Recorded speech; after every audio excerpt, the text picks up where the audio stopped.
Noch mehr davon. Seriös klingt anders. Hallo, liebe noch mehr davon, Freunde. Hier weiter auf der GamesCom 2014. Immer noch bei Ubisoft. Jetzt reden wir mal über Far Cry 4. Und das tun wir mit Alexa, einem der Hauptentwickler des Spiels. Alexa, nice to meet you. So, Far Cry 4, a sequel to Far Cry 3. Can you tell us a bit about the story? Is it a continuation of the previous game, or is it a continuation of a theme, or what's the design philosophy behind Far Cry 4? Yeah, thematically there's some crossover. They're both stories about, a normal person in an outrageous situation. So there's a little bit of continuity there.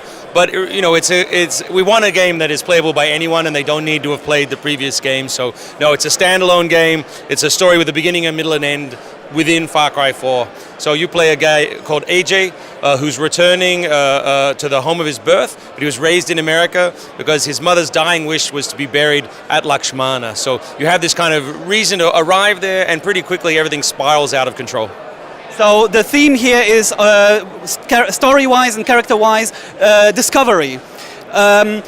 How big is the actual game world in Far Cry 4? How much is there to discover and to explore in contrast or relation to Far Cry 3? Yeah, in terms of physical landmass, it's about the same size, but it's a very different map, whereas Far Cry 3 was sort of a series of islands with a lot of water in between.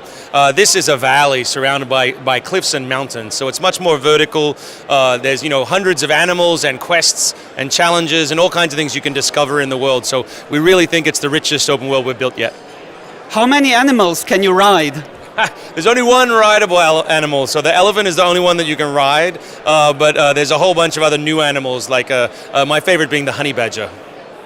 The Far Cry 3 had a separate co-op campaign, and you're continuing your support for co-op play in this game as well. So tell me, if I'm playing the game, I'm in a story mission right now, my buddy writes me a message and says he wants to play, what do we have to do to play with each other? Yeah, it's really simple.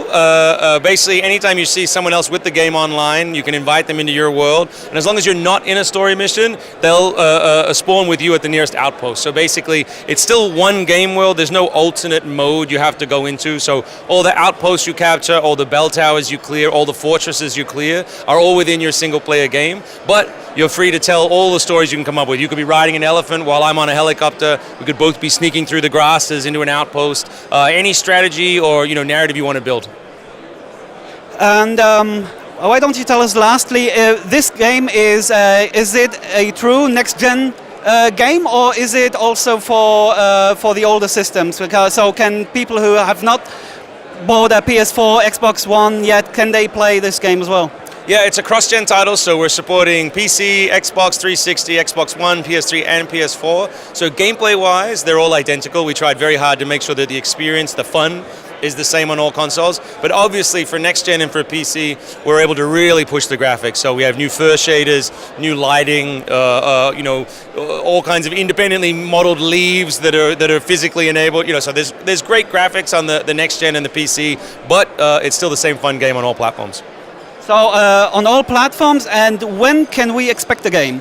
The game comes out November 18th, so not very long now. All right. Thank you very much, Alexa, for your time. Thank you, I appreciate it.